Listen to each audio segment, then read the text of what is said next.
ఇక 5 విడతల్లో MPTC ZPTC ఎన్నికలట. వర్షాకాలం శాంతి భద్రతల దృష్ట్యా అందుకు అనుగుణంగా షెడ్యూల్ రాష్ట్ర ఎన్నికల కమిషన్ ఆలోచన. ఒక్కో దశకు 2 నుంచి 3 రోజులు గ్యాప్ అట.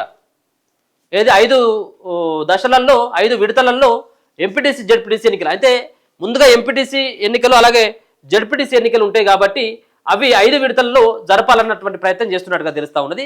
రాష్ట్రంలో ఎంపీటీసీ జెడ్పీటీసీ ఎన్నికలకు 5 విడతల్లో నిర్వహించేందుకు రాష్ట్ర ఎన్నికల కమిషన్ ఆలోచిస్తున్నది. వర్షాకాలం శాంతి భద్రతలు జరిగి గిరిజన ప్రాంతాలకు పోలింగ్ సిబ్బంది వెళ్లడం, పోలింగ్ మెటీరియల్ తరలించడం తదితరాలను దృష్టిలో ఉంచుకొని సమాలోచనలు చేస్తున్నట్టు తెలిసింది. 2019లో ఎన్నికలను 3 దశల్లో నిర్వహించారు. అప్పుడు వేసవి కారణంగా 3 విడతల్లో నిర్వహించగలిగారని, కానీ ఇప్పుడు వర్షాకాలం అయినందున ఎదురయ్యే ఇబ్బందులు అవంతరాలను ముందుగానే అంచనా వేసి ఒక అవగాహనకు వచ్చినట్టు సమాచారం. ప్రభుత్వం రిజర్వేషన్ల సమాచారం ఇవ్వగానే ఎన్నికలకు సిద్ధమయ్యేందుకు ప్రణాళికలు రచిస్తున్నది. పోలింగ్ స్టేషన్లు, ఓటరు జాబితాను ఇప్పటికే ఎన్నికల కమిషన్ అధికారులు సిద్ధం చేశారు. 5 విడతల్లో ఎన్నికలు నిర్వహించడం ద్వారా పోలింగ్ సిబ్బంది, పోలీసులను తరలించడం సులువు అవుతుందని, పర్యవేక్షణలోనూ ఎలాంటి ఇబ్బంది ఉండదని భావిస్తున్నారు. వర్షాకాలం అయినందున వర్షం కురిస్తే రవాణాకు, ఓటింగ్కు ఇబ్బంది లేకుండా ఉండాలనే ఈ నిర్ణయానికి వచ్చినట్లు తెలుస్తా ఉన్నది. ఇగో ఒక్కో దశకు 2 నుంచి 3 రోజుల గ్యాప్ ఉంటుందట. ఏది ఎక్కువ గ్యాప్ ఏం కాదు. ఒక్కో దశకు 5 విడతలు అంటే 3 రోజులు గ్యాప్ ఇచ్చినా కానీ 5 మూల 15 రోజులు అంటే 15 రోజులలో కంప్లీట్ అయిపోతాయి. ఎన్నికల నోటిఫికేషన్ విడుదలైన నాటి నుంచి పోలింగ్ వరకు మధ్య ప్రక్రియను పూర్తి చేసేందుకు 15 రోజుల ప్రక్రియను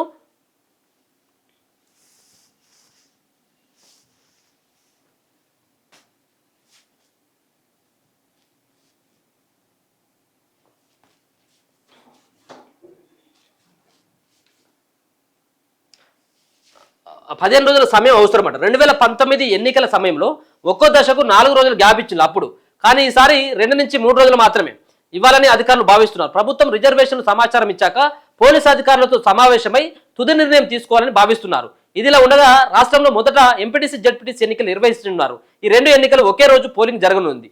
ఈ 2 ఎన్నికలకు ఒకే రోజు పోలింగ్, అనంతరం సర్పంచ్ ఎన్నికలు అయితే 15 రోజుల తర్వాత, ముందుగా 15 రోజుల గ్యాప్లోనే ఈ సర్పంచ్ ఎంపీటీసీ అండ్ జెడ్పీటీసీ ఎన్నికలు పూర్తి చేస్తారు. దాని తర్వాత ఈ 15 రోజుల తర్వాత సర్పంచ్ ఎన్నికలు అవుతాయి.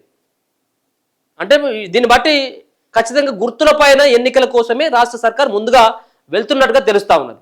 ఈ రెండో అంశానికి వచ్చిన తర్వాత ఈ ఏదైతే జెడ్పీటీసీ అలాగే ఎంపీటీసీ ఎన్నికలు అంటే ఒకేసారి ఈ 2 ఎన్నికలు అయిపోతాయి. ఒక సంబంధించినటువంటి ఓటరు ముందుగా జెడ్పీటీసీకి ఓటేయాలి, ఎంపీటీసీకి ఓటేయాలి, రెండింటికి ఒకటేసారి వేయాలి. అంటే 2 అభ్యర్థులు వేరే కావచ్చు, కానీ ఇద్దరికి వేయాల్సినటువంటి అవసరం ఉంటుంది. ఒకటేమో ఎంపీటీసీకి, ఇంకోటేమో జెడ్పీటీసీకి. దాని తర్వాత 15 రోజుల తర్వాత గుర్తులు లేనటువంటి ఎన్నిక, గ్రామాలలో అతి ముఖ్యమైనటువంటి ఎన్నిక సర్పంచ్ ఎన్నికలు. సర్పంచ్ ఎన్నికలని మరో 15 రోజుల గ్యాప్లో, అంటే ఒకటే నెలలో మనకు తెలిసి ఇప్పుడైతే ఈ నెల చివరికల్లా నోటిఫికేషన్ వచ్చేటువంటి అవకాశం ఉన్నది. ఎందుకంటే ఇప్పటికే గవర్నర్ దగ్గరికి బీసీ రిజర్వేషన్లకు సంబంధించినటువంటి ఆర్డినెన్స్ ఏదైతే ఉందో, గవర్నమెంట్ తీసుకొచ్చినటువంటి ఆర్డినెన్స్ గవర్నర్కి నిన్ననే పంపడం జరిగింది. అది 1-2 రోజుల్లో క్లియర్ అయిపోతే దానిపైన విధి విధానాలు ఏ విధంగా ఉంటాయి, ఏ మండలానికి ఏ గ్రామంలో ఎన్ని రిజర్వేషన్లు ఏ విధంగా ఉంటాయి అనేది అది ఒక రకంగా మండల సంబంధించినటువంటి అధికారికి పంపిన తర్వాత, ఎంపీడీఓ గారికి పంపిన తర్వాత దానిపైన డిస్ప్లే చేసి దాని తర్వాత మళ్ళీ ఒకసారి పోలీసు అధికారులతో మాట్లాడిన తర్వాత ఎన్నికల అధికారులు దాని తర్వాత ఒక నిర్ణయం తీసుకుంటారు. ఇదంతా కూడా ఒక వారం 15 రోజులలో ఈ ఫినిష్ అయిపోతుంది.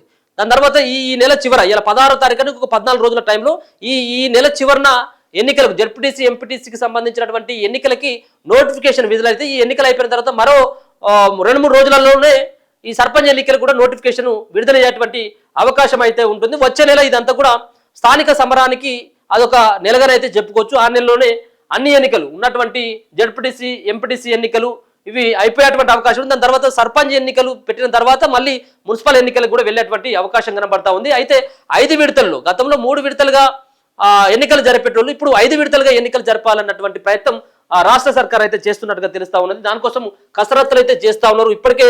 కేవలం ఇప్పటి వరకు అయిపోయేదేమో మేబీ, కానీ ఈ రిజర్వేషన్లకు సంబంధించినటువంటి అంశం ముడిపడి ఉంది కాబట్టి ఈ సంబంధించినటువంటి ఆలస్యానికి కారణం ప్రధానంగా రిజర్వేషన్లకు సంబంధించినటువంటి అంశం అనేది మనం ఖచ్చితంగా చెప్పాల్సినటువంటి అవసరం కూడా ఉన్నది.